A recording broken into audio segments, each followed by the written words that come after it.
Hello and welcome to Bedson and Coffey Unfiltered, where we will be discussing fitness, lifestyle, healthy eating habits, relationships, gas station performance pills, answering romantic queries. You have anything else, Tyler? Is there anything? Do you need help with anything right now? Because I feel like I'm in a position where I can help you with it. I mean, and everything else that we come across as we go. But That's you know it. what it's going to be, right? It's going to be unfiltered.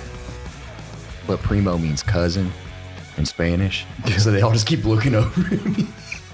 They're probably like, what the hell? Oh, yeah. I mean, Why does he keep yelling cousin at us? But I'm just yelling at the dog. yeah. Now, are you related to him? Like, are you Hispanic? No, You're not? no. Only like I've gotten pretty tan before. Like, so I used to use Melanotan to get tan before trips and I've stuff. used it before. Well, we went to Puerto Rico this one time for a trip, and I was pretty dark. I looked like a different race. And everywhere we'd sit down, they'd all come up and start speaking Spanish to me. Everywhere. So I don't use much Melanotan anymore.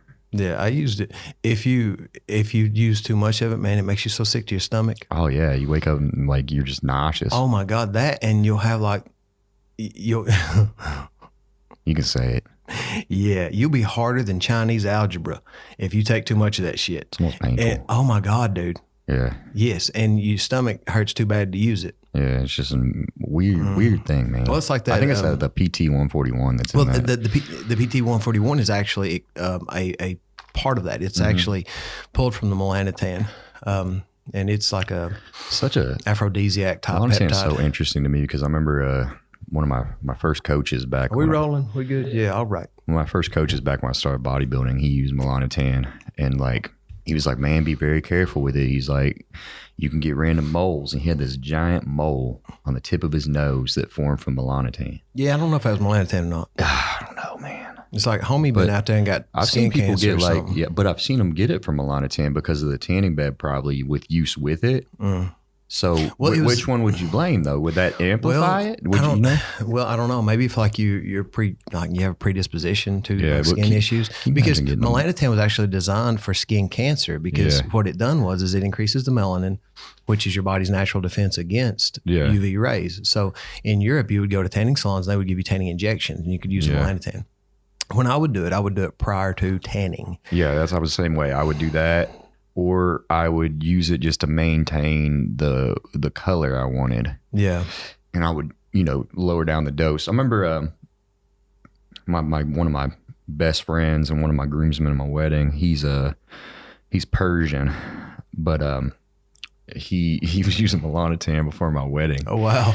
And he showed up there, and my mom was like, "What did he do to himself? Why is he so dark?" Like, he was so dark complected. Yeah. And he's a Persian guy, but he looked, I don't even know how to describe it. Like, he didn't look like a real person. Oh yeah. But I had to tell him, I was like, "Man, how much Melanotan have you been using?" Dude, dial that back a And bit, he was bro. like, "Is it bad?" And I was like, "Bro, you are like," You look like a shadow. yes. I was like, "You are dark, brother." But I think we still have pictures from the wedding. I'd have to pull one of those up because it's just like, he doesn't look normal. Mine, like I used it over one summer, and I was tanning and everything, and I got really dark. And Yeah. I went to a wedding with the lady that I was dating, and her family, like the ones that were out of state and didn't know me, they thought I was from Europe.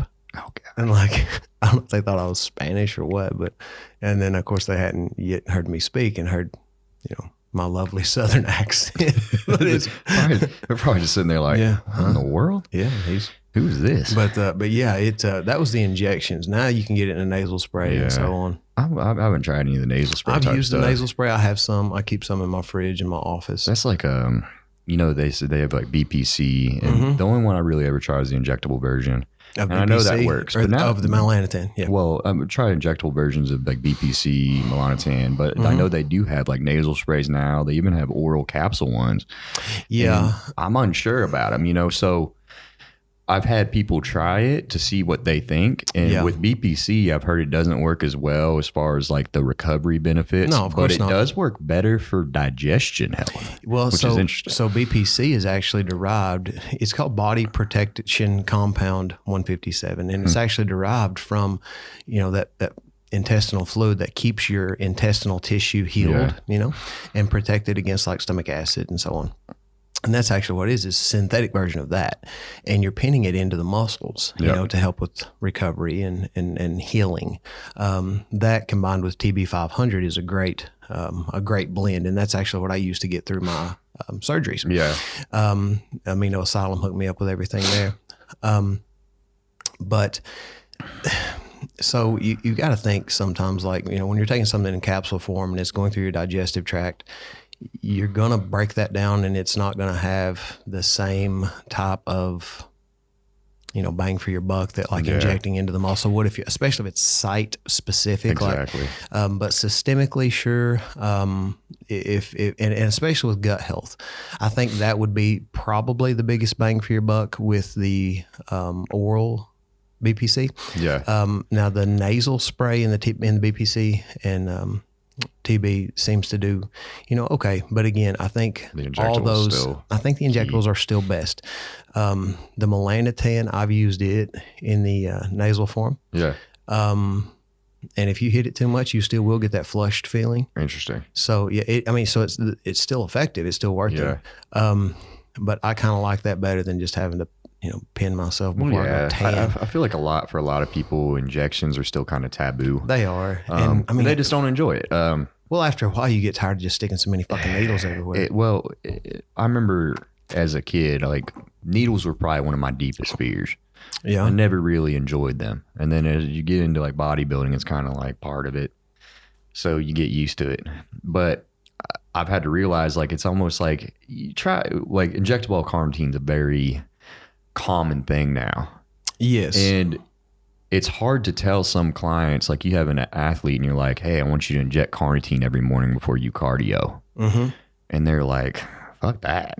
Yeah, it's if you've not, if you've not been, around that or even partaked in it yourself, then it can be a bit unsettling at first. Yeah, it's a little weird. But yeah, and too with some of those, man, I think they get a if they don't know, like, because the injectable carnitine is water based. Yeah. And man, that as opposed to an oil based substance, you can really just slam that syringe and pin it in there too quickly. Mm-hmm. And then you upset that tissue, man. Yeah. You'll get sore. You'll get more sore from like the water than you will. Yeah. Whew. And yeah, because it goes in there so fast, the tissue doesn't have time to, adjust and it allowed to slowly go in. Like you can just slam it in there. The first time I tried injectable carnitine, I didn't really know where to inject it or how. Like, it's better to actually do that intramuscularly, from my understanding. It is. And I did it sub-Q and it just burned like fire. I'm sitting there doing that and I'm like, why am I doing this to myself? Mm-hmm. Oh yeah. So fix that real quick. But I remember, I think I was like, this is way, way long ago. It's probably almost 15 years ago I did this and I was like, my God. Oh yeah. Yeah. Not fun. No, I was using, like during COVID, I was using injectable N-acetyl-L-cysteine. Yeah. And glutathione.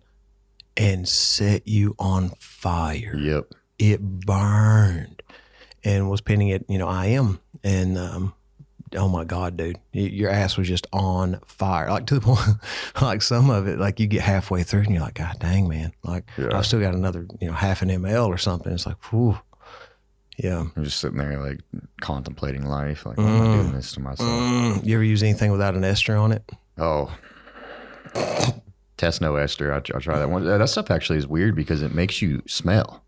Like, it makes you like you sweat it out. It's almost sweat like, it out. Like whenever you're in puberty and you get that weird sweat smell. It's an odd thing. Like, you can smell if somebody used a test no ester before they did like a lift or anything like that. Yeah.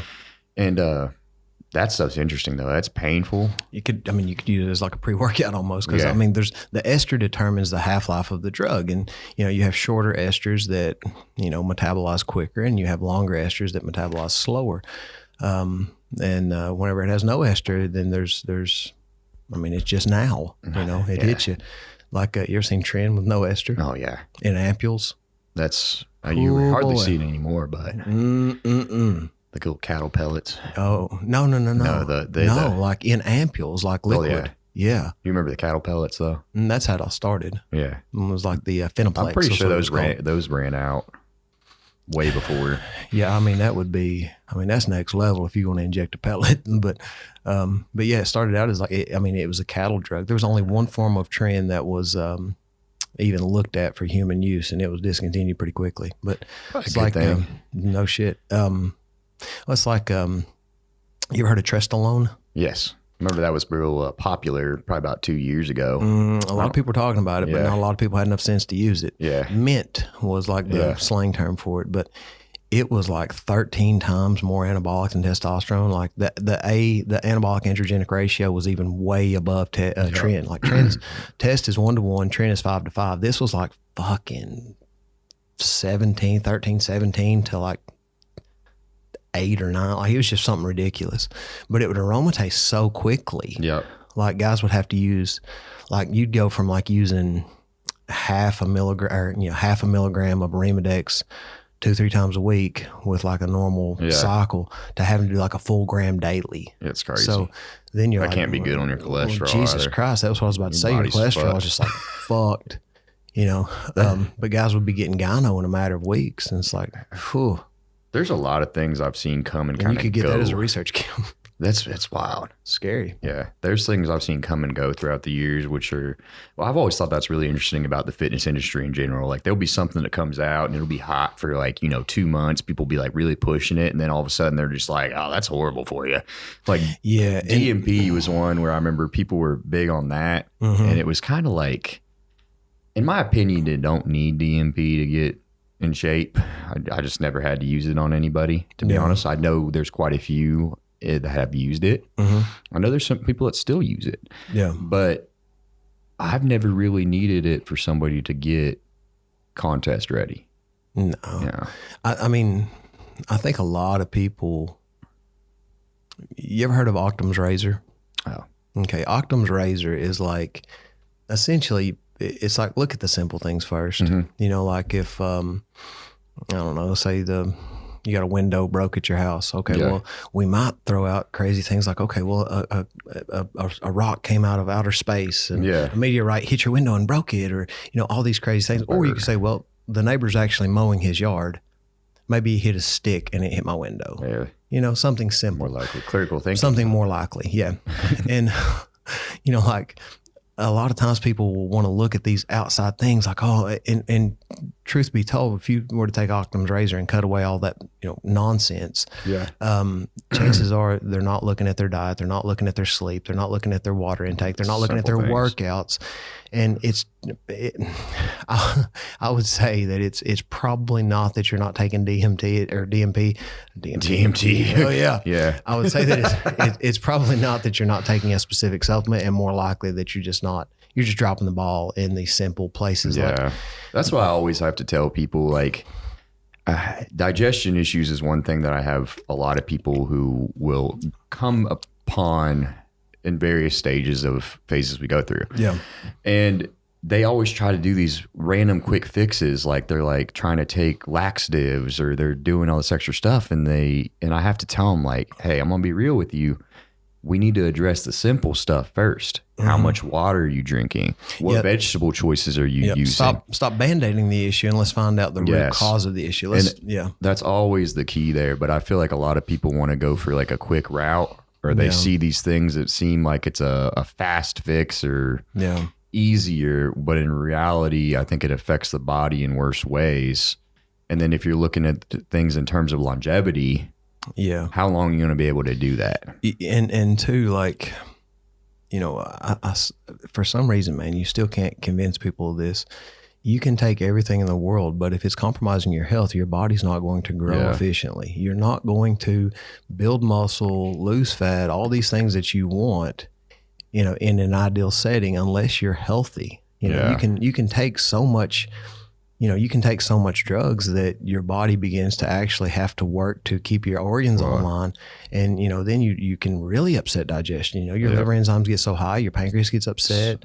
There's so many things that people don't consider. Well, it's a common thing with oral steroids, especially. Like I have people all the time that are so interested in using Anadrol or Danabol, and they want to use that But what I always tell them, I'm like, hey, it's not worth using that if it's going to elevate your liver so much that you have no appetite. Absolutely. Because if you can't eat food, then you can't grow. Yeah, the food is what's going to make you grow. The steroids are just helping you utilize the food a little bit better when they are in place correctly. But if you can't eat, it's kind of counterproductive. So it's harmful for your organs. Exactly. And if you want to get results long term and want to keep your body working, I almost feel like staying away from some of that stuff is a better option than using it. There's so many, and this, you can't get people to understand this. There's so many fucking things that unless somebody is really trying to do like a show or even a contest of there's monetary, there's a big reward or,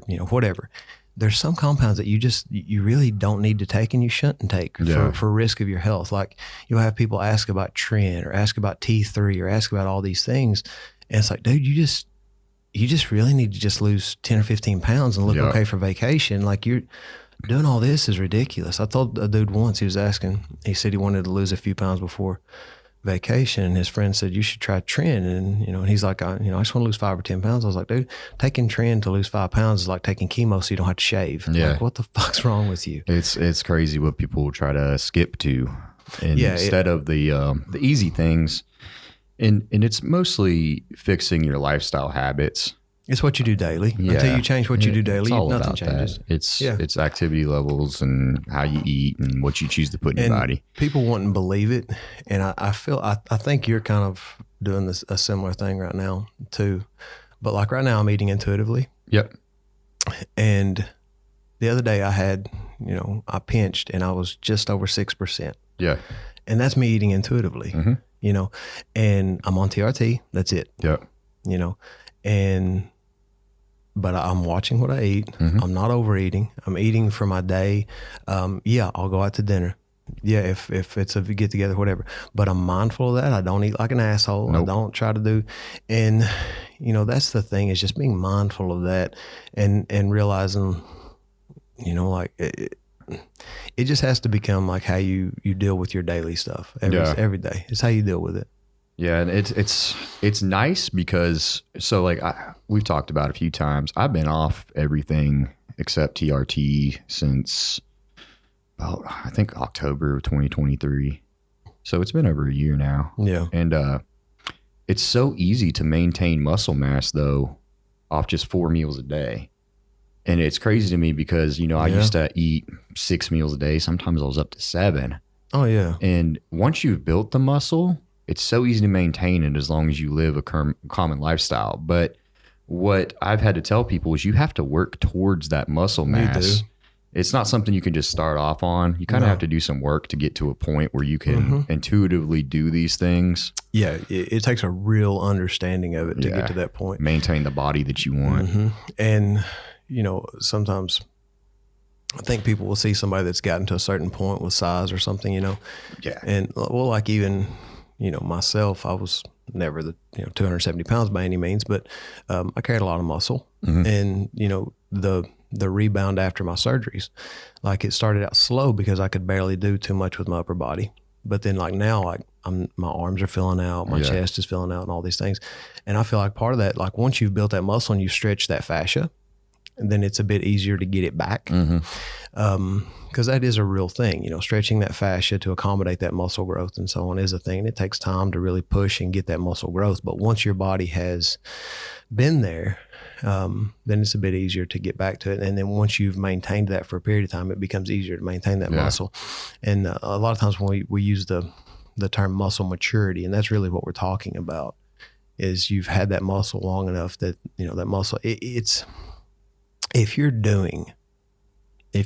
eating halfway decent and you're providing stimulus to that muscle, everybody worries about losing muscle. Once it's there and you've actually built it, as long as you're doing something, it's not too terrible. No, it's really easy to maintain it. Like I'm doing 4 meals a day. I do about, I'd say 220 protein, 220 carb, and 50 to 60 fat a day, and I'm stick around there, and it works well. Right now, I'm anywhere, depending on the day, I'm anywhere between 270 and 300 on protein, and then I'll be between on workout days maybe 400 carbs close to it or something. I've always been able to eat. I've always been able to Yeah. eat a lot of carbs. There's times where I'll be like, I eat what I'm eating, but I realize my activity levels are so high that I have to adjust based on what I'm doing that day. But that's something easy for me to do now. I'm like, okay, well, I know I'm doing a kickboxing Muay Thai class this morning, and then I'm going to train legs at 2:30.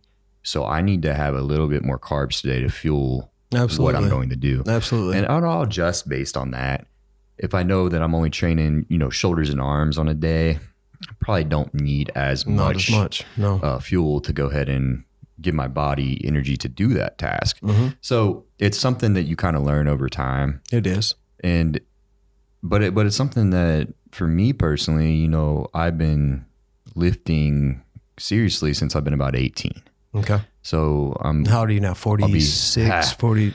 Not yet. I'll be 33 this year. So almost 15 years of doing this in a way to productively keep muscle, build it. And I realized something is, so a lot of my time now is training with my athletes who are like pros or their intentions are to be pro national level. And I'm still incredibly strong, but I feel like that part is very mental. I feel like a lot of people, when they go on a TRT dosage or something like that, they're like, I'm weak.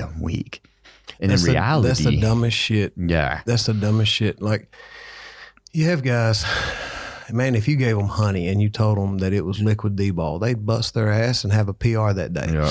And it's so fucking stupid because like everybody thinks they got to be running a boatload of gear to get stronger or get bigger. And it's like, dude, if that was the case, like how would anybody ever gain anything naturally? No. Like, you couldn't if that was the case. And like so many people feel like whenever they go into, even if they're, cycling, they're an athlete that's, going on and off cycle, they feel like when they're in a maintenance phase that it's like, okay, well, we're just going to maintain here and we're just going to hold here. And it's like, what? Like what? I mean, it's a very ignorant way of looking at it. And it honestly too, it kind of breeds lessened work ethic in there. Cause they just, it's like they can put it on cruise control for a little bit. It's like, no, dude, keep busting your ass and you'll grow. Yep. Like, and not to mention too, it's like, we won't have to reduce food as much. Yeah. Like, if you're still pushing that hard in the gym, keep that intensity up. I mean, it's, all it's doing. I mean, you'll have less nitrogen retention if we reduce testosterone. Yeah. Okay. That'll result in less protein synthesis, but nonetheless, your test is still in a good spot. If you're on TRT, it should be in an optimal spot. Exactly. So we're still going to have adequate nitrogen retention and protein synthesis for you to grow, for you to perform well, for you to feel good. Like, so, you saying that you have to maintain here is an out. Like it's, I you think just want to be lazy mindset. That's all it is. And I've had to kind of preach that and show by example, which I think is something that a lot of my people understand now. It's like when you're in a cruise or a maintenance phase or a health phase, you should still be working just as hard as you were when you were in cycle or say you were in prep. And that's, in my opinion, the more important phase is because you've built all this muscle, say on cycle, right? And then you decide to take a step back, you give your body no reason to keep what you've worked for. Exactly. The same intensity that builds muscle maintains it. Yes. Like whenever I hear people say, well, I want to lean down, so I'm going to do less weight, more reps. And it's like, shut up, dude. No, the same intensity. Yep. And when I say heavy is a relative term. Heavy doesn't mean, for some reason, if you say heavy, people think like a set of 2 or 3. It's like, no, dude, heavy means if I say a set of 15, that means I couldn't do 16. Yeah. That's what heavy is. And it's very much relative. Heavy for you and heavy for me might be different. Exactly. But it has to be heavy. It has to provide stress. Yep. That's how the body adapts. Wolff's Law states that the body can and will adapt to stress, and it's referring to bone density. But that's the case all over. Like even the calluses on your fucking hand are an adaptation to stress. I know you got some from just different stuff, but like is that like Western grip? Western grip. Use Western grip? Western grip. They have Eastern grip too. I mean, maybe like, is that an issue? I don't know. Let's ask our viewers. No, you could have make a poll. Can you imagine that poll? We'll make a poll. How many of y'all enjoy Western grip? Do you like Eastern grip would be with your left hand, I guess. Like I'm thinking like European. European. You think of Europeans when you use Western grip? Is that what you're saying? I would say that's more Eastern grip. You think of Europeans when you use Eastern grip? Gotcha. Further east. You ever wipe your butt with your left hand? No, we talked about this earlier, but you have. Had to. My right arm was in a sling. Just real talk. My right arm was in a sling, and you get used to doing stuff like that. So like, you think it ain't, it's like, oh, that's no big deal. Yeah. Try that one on. So you gotta get used to doing everything with your left hand. I've always thought it's interesting. My dude knows. He knows. My dude knows. I can tell. You ever you wipe from the front, you said, right? No. You know? No, that's dangerous. You want to be the dirtiest person alive. You go do that. Imagine the thing is, bro. Imagine you make a poll on that, and I guarantee you, there's got to be at least like a 15%. Oh my God, did you see there was like a clip from a podcast? I wish we had another camera right here shining this way. There was this podcast, and this dude was like, I mean, he was grown, like he was probably 30, and he, for some reason, all his life had thought, and like you could tell it was real talk, like he was actually, but he was like trying to catch it in the toilet paper, and you could see the woman across from him like wasn't quite getting what he was saying. It was like, and then finally he's like, y'all don't, and she's like, no, and like she's appalled. Oh yeah, dude was just. I don't know where he came up with that. It's probably like a family tradition, bro. They probably like pass that along generations, and they all just do that. That's something you have to be taught. I don't know, man. Somebody taught him something different. There was a guy at the gym that would always stop up the toilet because he would lay down like layers and layers of toilet paper on top of water. I've seen that. Yeah. You've seen that? Yeah. I'm pretty sure they're like scared of germs or something like that. I don't know, but it would like stop the toilet up every time. It was just aggravating. I've seen that in airports quite often, actually. You'll go into the bathroom, and I'm like, all right. And then I see like 17 layers of toilet paper around it. I mean, in it, like you'd put it on the water. Why? I don't know. Like he's worried about splashback or something. I don't know. But like it would be like just layers and layers and layers on there. So then when he went to flush it, it's like a whole roll and it stops the toilet up. That's different. Oh my God. And you got to call a plumber or something if it's too bad. So real quick, I got to tell you, I did go to Comic-Con in Lexington. And you went there on search for a furry. Well, that was part of it. I was curious, but I saw probably 2, maybe 3. Well, there was one. The third one was dressed like a giant fly, so I don't know if that was like intended to be like a cosplay. Like I don't know what that was, but that was different. We should go covert. Like next time, like we don't tell nobody it's us. We dress up as furries, and. Listen, you brought this shit up, and now you making faces. You make a judgmental face at me. I don't want to be one because I don't know about the culture. I don't want to get judged. Motherfucker, you wearing a mask? You wearing a mask? I guess you can't be judged. But I'm gonna tell you, I saw 2. I feel like one of them. There was a line of people around to talk to. I don't know what you would call like. Just say it. It. And. That was interesting to me. So it was like this particular furry was famous in that area. What if we did? They had like a poster board behind that like showed this furry. Yeah. And I just thought that was interesting. There was like a line of people waiting to. But we need to be furries that like aren't like normal furries, like not common. Like you see foxes all the time. Yeah. Like I'll pick yours and you pick mine. All right. You can be a whale. I'll be a whale? A whale. You gotta dress like a full-on whale. That's different. With feet, or do I gotta like hop around? Yeah, you gotta have feet. Yeah, because I ain't gonna hop all the fucking time. That's gonna be aggravating. Like my feet are in like the tail of it or something. Well, you gotta just make it so the feet like shuffle so it looks like you're a whale. Like the suit has to go down to your ankles. That's gonna be cumbersome. You gotta do something better, man. Like you fucking me with that one. Well, we gotta do something better. No, I ain't gonna hop around no goddamn. Like I'll get tired. And then I'm gonna have to sit down, and then I'll be a beach twirl, and then you're gonna be like running around because I was nice enough to pick you something. The most common thing is like they are all like wolves. Like I feel like that's a common thing. But you could be an armadillo. I really feel like if I talked to this certain furry there, and I was like, "Hey, you want to come on our podcast?" They'd probably been like, try to charge me money or something. Yeah, they're like, "I'm too good for that." Do you know who I am? Do you know who you are? Is that you, John Wayne? Is this me? Imagine me being like, "Hey, would you like to come on our podcast?" They'll be like, "What's in it for me?" Yeah. Be like, oh, I don't know. I mean, Scooby snacks, like I don't know what we have to offer for you. Like you want?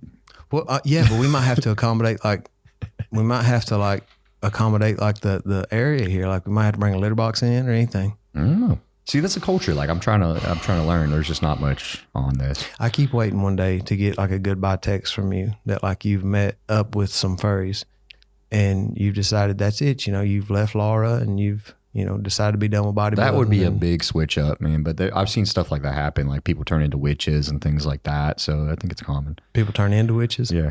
Yeah. Yeah.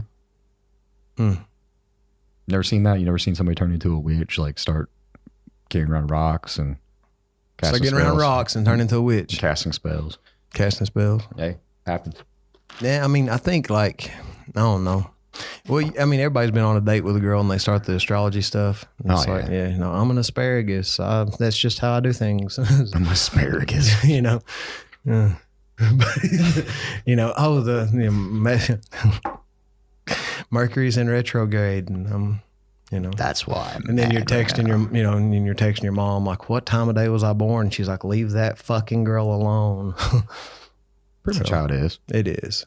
You know, moms know. Moms do know. Moms do know. Your mom's awesome. Yeah, she's a good person. She's such a sweet lady. She always comments on my pics and stuff. Does she? She does. I love her. She's awesome. Yeah. It's funny. My mom, she knows everybody by their like Instagram name. Mm-hmm. So if you got like a weird Instagram name, that's what my mom calls you. Man. You know? If your name is like, I'm trying to think of something off the top of my head, like Muscle Daddy. My mom calls you Muscle Daddy. There's Muscle Daddy. How's Muscle Daddy doing? Yeah. And I know exactly who she's talking about. I'm like, oh, she's doing fine. She's great. But I think that's interesting. Like, so like with Instagram names, I've always seen different ones come across, and I'm always interested because mine's always just been Tyler Bedson. Yeah. But I've seen like some really creative stuff over the years. Yeah. And I always wonder if it helps. Like, I don't know, man. You know? I mean, at first, like it might get your attention, but like if their content's not, you know. Yeah, I get you. But yeah. But anyway, back to you. You know, I see you're trying to segue, but no, we're not going to let you. You know, back to you running away and fathering a bunch of furry babies. Yeah. And it isn't going to have happen. a litter. You have a litter of little furry babies. See, there's got to be something to that. Like, okay. We're going to change the subject here soon, but this is my last thing I'm going to say on here. If you are a furry and you get like in a relationship with another furry and you have kids, do you raise your kids to be like furries as well from the start, or do you let them choose later on in life? And do you conceive those children in your furries? I mean, like, could you, is that something you think about? No, I mean, you could be with like a fox? There was one time, okay, so there was this one time when I was young, right? And there was this girl that lived in our neighborhood in Bellawood Park, okay? And I was Tyler giving out the bitch's address.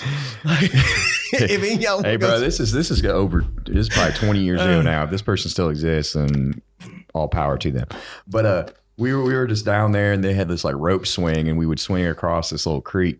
But then we saw this girl, and she like was full on dresses like. She had like fox ears on, a fox tail. She's probably like 13. Yeah. But she was like running on all fours through the fucking park. And we're like... That's kind of impressive though. Yeah, I was like, what in the world? She's athletic. So like you have athletic furry babies. Was she raised that way? You know, like... I don't know. Do you think that like you could do the deed? I'm trying to be PC here, like, or not PG, trying to be PG here. Yeah, I don't want to even after we say all kind. You think you could like do the deed with somebody in a furry costume? No. Don't think you could do like a fox or something? No. It's like bestiality. I've choked a cougar.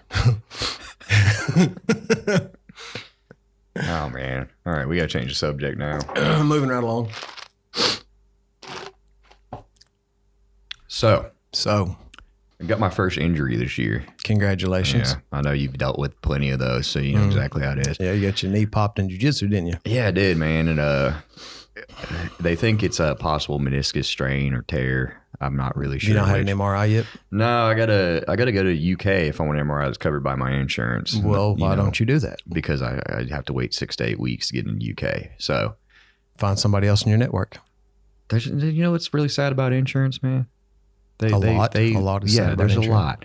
a lot. They make so many stupid rules for everything. Like it'll be like, well, you can go here, but you can't go here, but you can go here, but you can't go here. Yeah. And we don't cover that because of something random. They're like, your ears are too small. So there's just so many rules that they restrict you from, which makes me just question the whole thing in general. So currently what I've been doing is rehabbing it on my own, and it's getting better. Yeah. But I'm curious of how long-term that's going to affect it. Okay. So ligaments, if you do have a ligament issue, and we talked about it, and we talked about how it happened, and there was stress to the medial side of your knee, the inside. So ligaments are kind of dead already. Mm-hmm. Like ligaments connect bone to bone. Tendons connect muscle to bone. Yeah.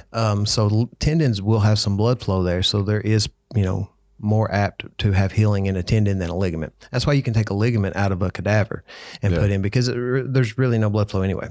So once you damage a ligament, it's the blood flow is just so, it depends on where it's at, Yeah. So mine's on the inside of my knee, which is very little blood flow to that area. Mm-hmm. So that's where the concern is for me. Yeah. So it's really interesting to me because I can still do like heavy squats. I can still do all bodybuilding movements, and I do them efficiently. Yep. But when it comes to anything athletic. Yes.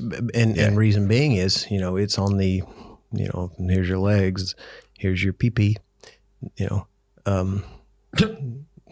you're like this. See, like this is taller. This is taller. But He called me anyway, short. the medial side here, you are of adequate height. You're a handsome man. I wouldn't going to be any taller by now. I feel like I was good height for bodybuilding. So my legs are too long. Well, you might still have some growth left. That'd be wild. Can you imagine if I just grew another Get a growth spurt at 35? I'd be so pissed off. I'd be so mad, bro. You'd have to buy like all new clothes. Yep. That'd be stressful. Yep. But the medial side is on the inside by your PP. And so like anything moving, pulling that inward or any stress laterally is going to upset that. Whenever you're squatting, everything's kind of in line. You have joint stacking. Mm-hmm. So that's not going to be as stressful on that. Not at all. But like lateral movement could be, very dangerous. Also when you're doing your kickboxing and stuff and you're working on your pad work, so when you're throwing kicks like that, like round kicks, and you see people break their shin, like with leg kicks and stuff, almost every time it's because their toes are pointed upward. Yeah. So like your the bones in your lower leg, the tib fib, say here's your toes, they're stacked this way in line with your toes. And whenever you kick with your toes up, they're like this, so it's weak and they hit that bone and they can break this way. Open your hips. That's what we were talking about the other day. And I was showing you to turn your lead foot out. Yeah, well, I'm getting a lot better with that. Very good. Very good. And then, the toes are pointing in, obviously your foot's straight, but then the bones are stacked on top of one another like this, in line with the impact. And it's much stronger. But I said that to say this, that's going to keep the impact and stress through that knee in line with the cruciate ligaments and everything here. If you kick with the toes up, now you're going to have lateral force in that knee and it's going to stress that MCL. Yeah. So even when you're doing that, I wouldn't be kicking real hard. Nah, that's what I've been doing, half kicks, stuff exactly. Like that. Getting the form down more than anything. Which I would be moving and making sure that form is good there. Otherwise, you light that up a little bit too. Yeah. But so far it's actually been improving. Good. Yeah, I feel pretty good. You use some peptides? No, I've thought about it. I've been trying to see what I can do on my own.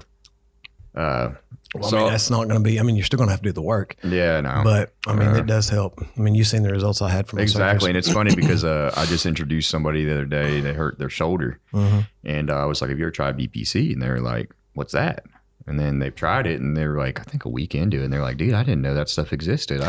So a lot of people so use much it. Better. A lot of people use it and they use it. And I get that it can be expensive when you run it in optimal dosages.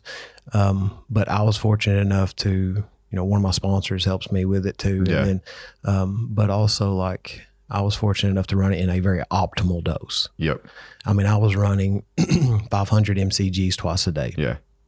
Yeah. At the side of the issue. Cause wouldn't your dosage be like more around like 250, the lower end? Yeah, it's based off like weight. Yeah.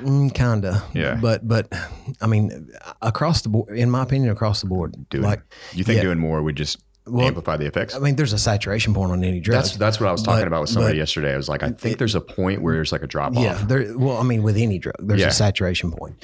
But what I'm saying is the optimal dose I've found from, others in this field, personal experience, others in this field, professionals, about 500 mcgs twice a day. Okay. And then about 5 full mgs of TB penned once a week. Okay. That's good information because there's a lot of twice people. Twice a week. A lot of people asking about that lately, especially. I've realized there's a lot of people that I've known about this stuff for as long as I can remember now.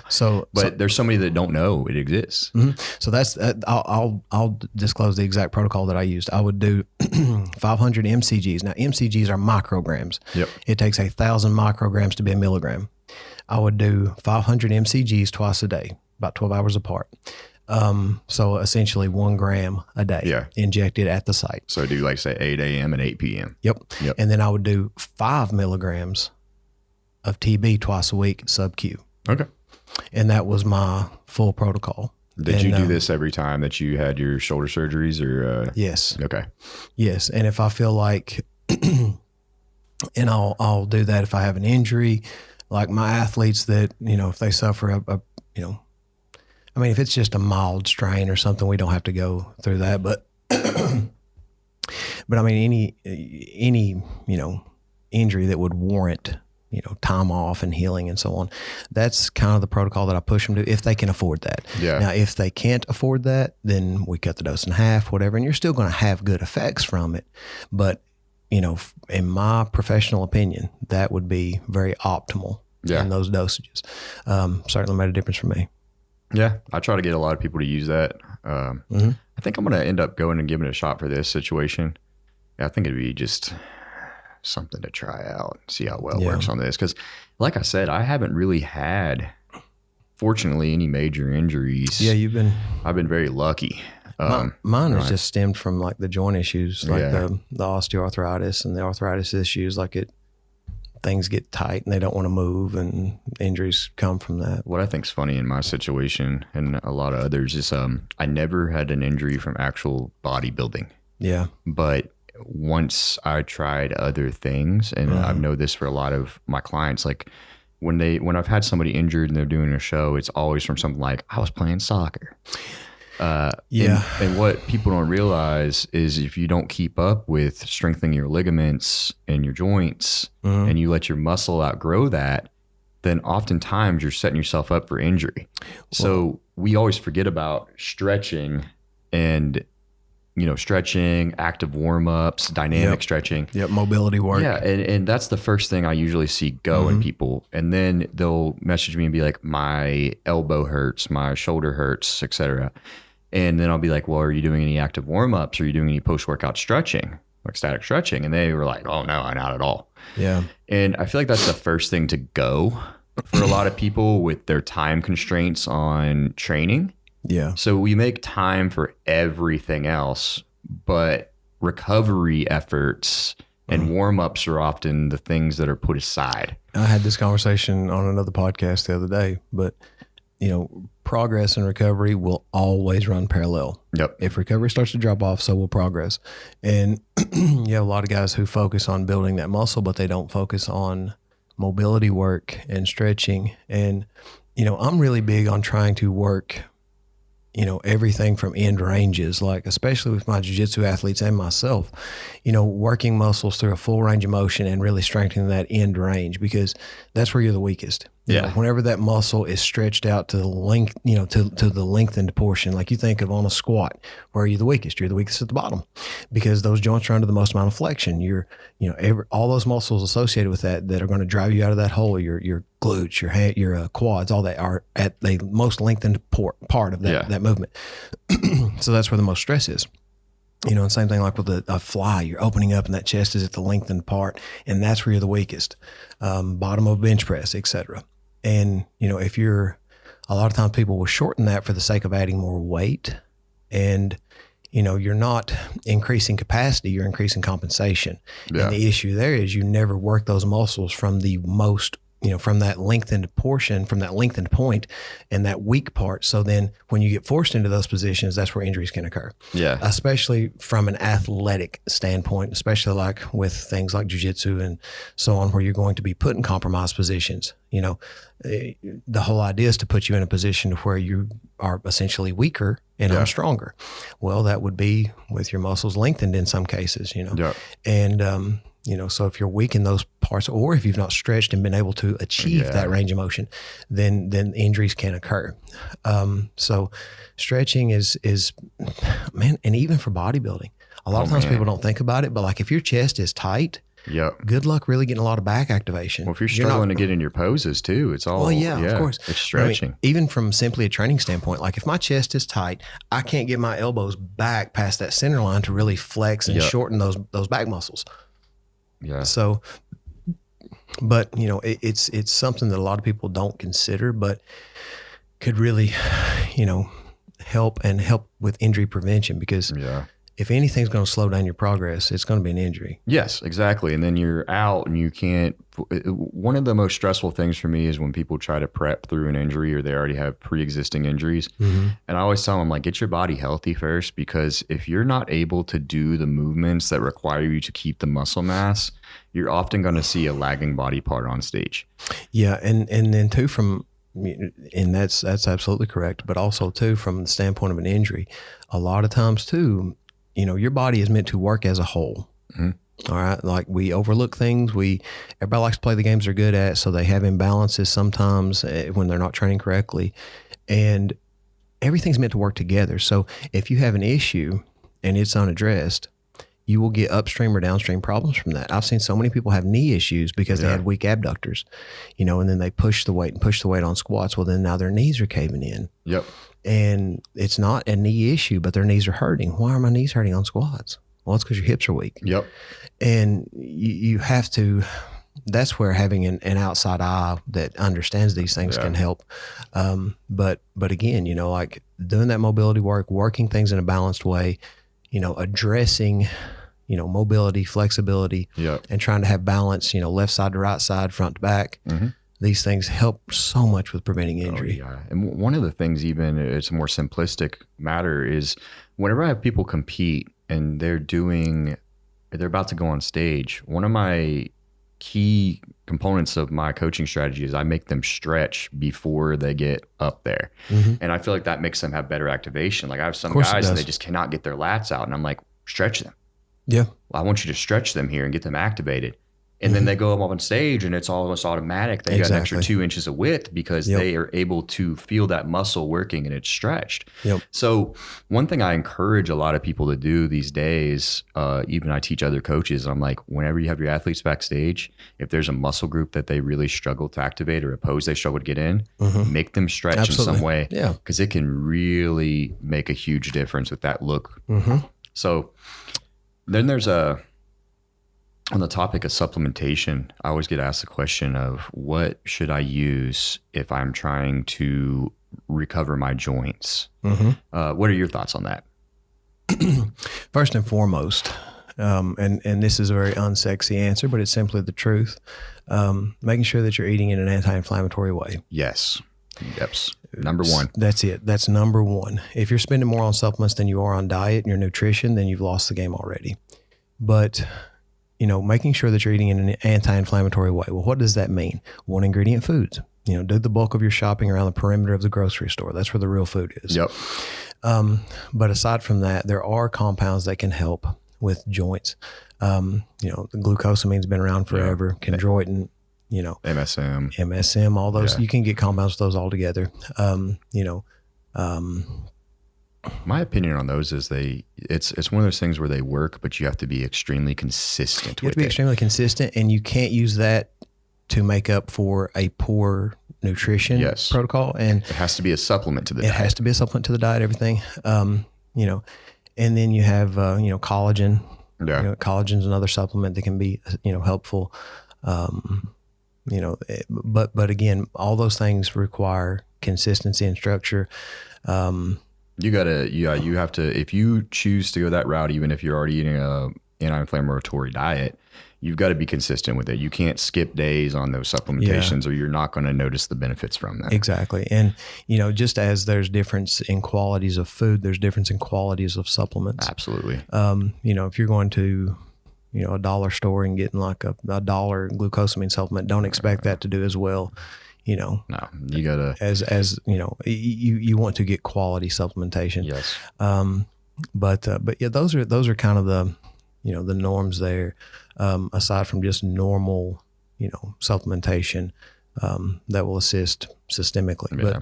But, yeah, I mean, and you can get, those in many forms. But my first thing again would be, avoiding things that are going to increase inflammation in the body, because that's such a big deal. And two, the post-activity, care, like stretch. I like to stretch after my workout. Yeah. Before my workout, I stretch enough to get in those positions. Mm-hmm. So like I have arthritis in my knees too, so I'll do joint gapping and so on before I squat to make sure that I'm good, make sure that my ankles are mobile, to make sure that my heels aren't getting light when I get to the bottom of that squat. Well, that's what I tell a lot of people, to train a little bit of calves before they do leg workouts. Stretch them out. That way you can get down there and mechanically you're correct.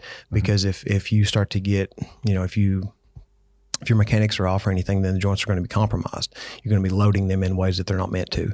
And, and then stretching after. Yep. So I always say dynamic stretching before, which is more active. So, you're moving. It's kind of like a warm up that you see a football player do or a basketball player do before a game. And then after your workout, that's where you want to do more of your static stretching. And that's key to prevent injury. You don't want to do those the opposite, or you actually can injure yourself. Absolutely. Yeah. And I use weight to assist with stretches. So like anybody that's ever had like a partner help them stretch and they're adding assistance to that stretch. It's hard to achieve that on your own. Yeah. So I'll use weight to assist there. Yep. Like, so if I'm stretching my chest, maybe I pull the dumbbells down like I'm doing a chest press, and I'll let them I arch and let them press my elbows into the floor. Yep. Or I'll hold into a fly in that position and continue to stretch. But all those things help a great deal. Yeah. It was great talking to you today, man. Good stuff today, man. Yes, sir. This has been Bedson and Coffey Unfiltered. Thank you guys for listening. Make sure to go follow us on social media.